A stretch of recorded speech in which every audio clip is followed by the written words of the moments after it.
आइए पंडित जी, आइए बैठिए। उर्मिला जी, जैसा आपने कहा था बिल्कुल वैसी ही लड़की ढूंढ कर लाया हूँ आपके बेटों के लिए। ये देखिए, खूब गोरी और अमीर लड़कियाँ हैं। तो फिर आप जल्दी से बात बढ़ाइए, मेरी तरफ से तो ये रिश्ता पक्का है। लेकिन माँ, मुझे ये रिश्ता मंजूर नहीं है। मैं निशा से प्यार करता हूँ और उसी से शादी करूंगा। ये क्या बकवास कर रहा है तू नीरज? मैं किसी भी ऐरी गैरी लड़की को अपनी बहू नहीं बनाऊंगी। ठीक है माँ, तो मैं भी आपका ही बेटा हूँ। देखता हूँ कैसे रोकती हैं आप मुझे। अगले दिन ही नीरज निशा को फोन करता है और उसे मिलने के लिए शिव मंदिर बुलाता है। तुम जल्दी से शिव मंदिर पहुँच जाओ निशा। लेकिन नीरज। निशा, जैसा कहता हूँ वैसा करो। निशा शिव मंदिर पहुंचती है जहां दोनों शादी कर लेते हैं। फिर नीरज निशा को बहू बनाकर घर ले आता है। काले रंग की निशा को देख उर्मिला को बहुत गुस्सा आता है और वो दरवाजे पर खड़ी निशा को खूब खरी खोटी सुनाती है। तुझे यही गरीब कल्लो मिली थी लाने के लिए? अरे कम से कम हमारे खानदान की इज्जत का ख्याल किया होता।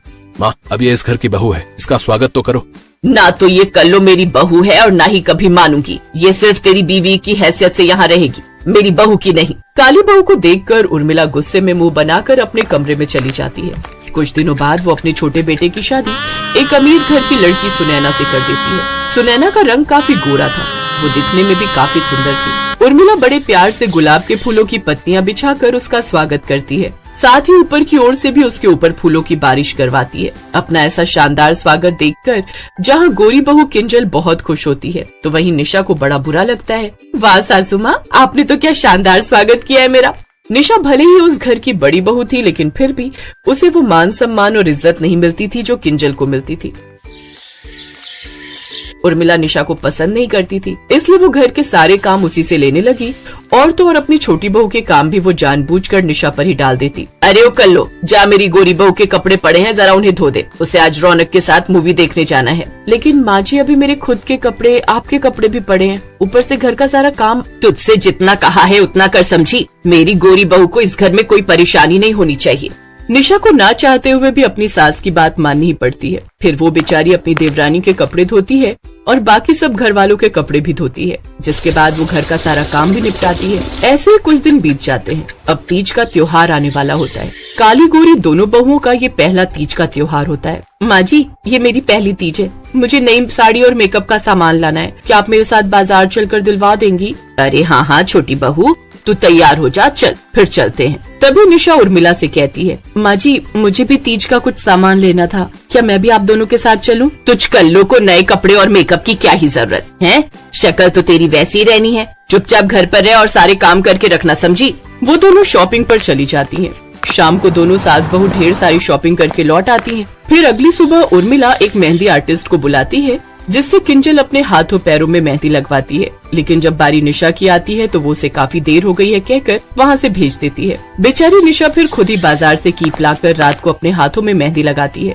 अगले दिन दोनों बहुएं तीज का व्रत रखती हैं। दोनों बहुओं के घर से तीज का सामान आता है। छी, ये देखो, इस कल्लो के मायके वालों ने सिंधारा के नाम पर तीज में खाली आधा किलो मिठाई का डब्बा भेजा है और एक ये सड़ी हुई 2 साड़ी भेज दी। और ये देख, किंजल के मायके वालों ने 4 किलो मिठाई और 5 साड़ियाँ और ये साज सज्जा का सामान, फल, कितना कुछ भेजा है। माँ जी, मेरे माँ बाबा की जितनी औकात थी उससे ज्यादा उन्होंने भेजा है। आपको पता है जो साड़ी उन्होंने आपको भेजी है, इतनी महंगी साड़ी उन्होंने आज तक खुद के लिए भी नहीं ली। क्या सच में? अरे इससे तो अच्छी साड़ी हमारे घर की नौकरानियां पहनती हैं। खैर, तुम लोगों से और उम्मीद भी क्या ही रखे। सासू माँ, आप ये साड़ी इस कल्लो को ही लौटा दो, आप मेरी 5 साड़ियों में से कोई एक रख लो। इस तरह वो निशा की साड़ी न लेकर गोरी बहू के मायके से आई साड़ी रख लेती है। वाह वाह, ये वाली मुझे पसंद है, इसे मैं रख लेती हूँ। अरे ओ कल्लो, अब यहाँ खड़ी खड़ी मेरा मुंह क्या देख रही है? जा मेरे लिए जाकर चाय बना कर ले आ, और तू मेरी गोरी बहू यहाँ आकर बैठ।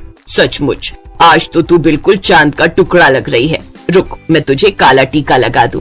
ओह, हाउ स्वीट ऑफ यू माँ जी। वो दोनों सास बहू सोफे पर बैठकर हंसकर बातें कर रही थी। तभी अचानक से उर्मिला के पैर में दर्द होता। छोटी बहू, मेरे पैर में बहुत दर्द हो रहा है, जरा दबा देना तो। क्या मैं? ना बाबा ना, माँ जी आज मेरा व्रत है, मैंने सुबह से कुछ नहीं खाया है और आप मुझे पैर दबाने के लिए कह रही हैं? नो वे, मैं तो चलिए अपने कमरे में आराम करने। उर्मिला को किंजल का ये व्यवहार देखकर बड़ा अजीब लगता है। तभी वहाँ निशा चाय लेकर आती है और अपनी सास को चाय देने के बाद उनके पैर दबाने लगती है। उर्मिला मन ही मन सोचती है, वैसे ये कल्लो इतनी बुरी भी नहीं है, सारा दिन भूखे पेट रहकर घर का सारा काम निपटाकर मेरी सेवा भी कर रही है। उस दिन पहली बार वो निशा के बारे में कुछ अच्छा सोचती है। शाम को दोनों बहुएं छत पर चांद को पानी चढ़ाने जाती हैं और अपना व्रत खोलती है। लेकिन वापस नीचे आते वक्त थोड़ा सा पानी गलती से किंजल से सीढ़ियों पर गिर जाता है, जिस पर पीछे से आ रही उर्मिला का पैर फिसल जाता है और वो सीढ़ियों से नीचे गिर जाती है। फिर जल्दी से डॉक्टर को बुलाया जाता है। इनकी रीढ़ की हड्डी पर चोट लग गई है। अब कुछ दिनों तक इन्हें बेड रेस्ट पर ही रहना होगा। अब निशा ही उसकी दिन रात सेवा करती है और उसका हर काम करती है, जबकि किंजल तो उसके पास भी नहीं फटकती। ये देख उर्मिला को अपनी गलती का एहसास होता है और वो निशा से माफी मांगती है। अब वो दोनों बहुओं में भेदभाव करना बंद कर देती है।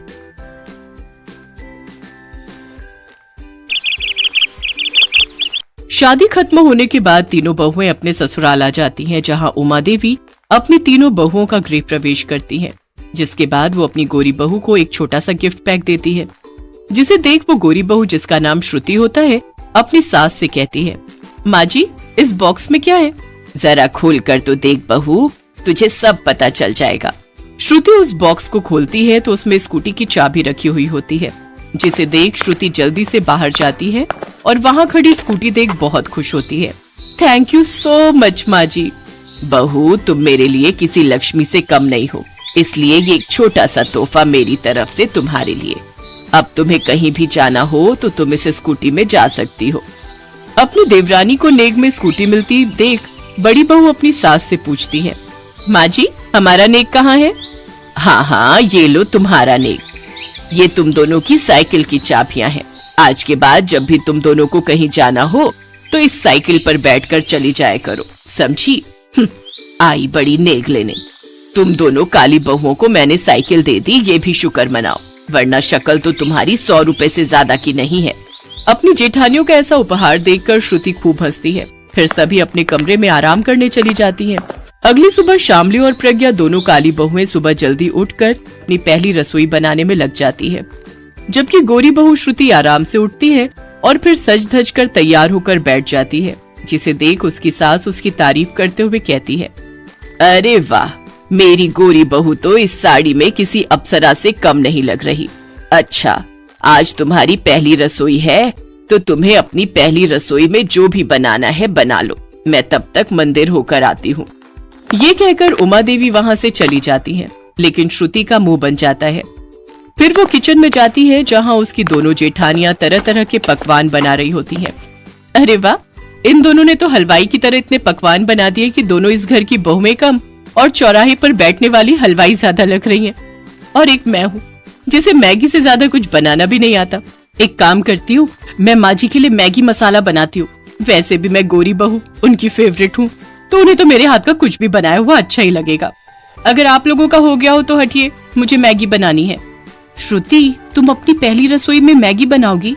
हाँ तो मेरी मर्जी, मैं कुछ भी बनाऊं। कुछ देर बाद उमा मंदिर से लौटती है। फिर तीनों बहुएं अपनी पहली रसोइयों से परोसती हैं।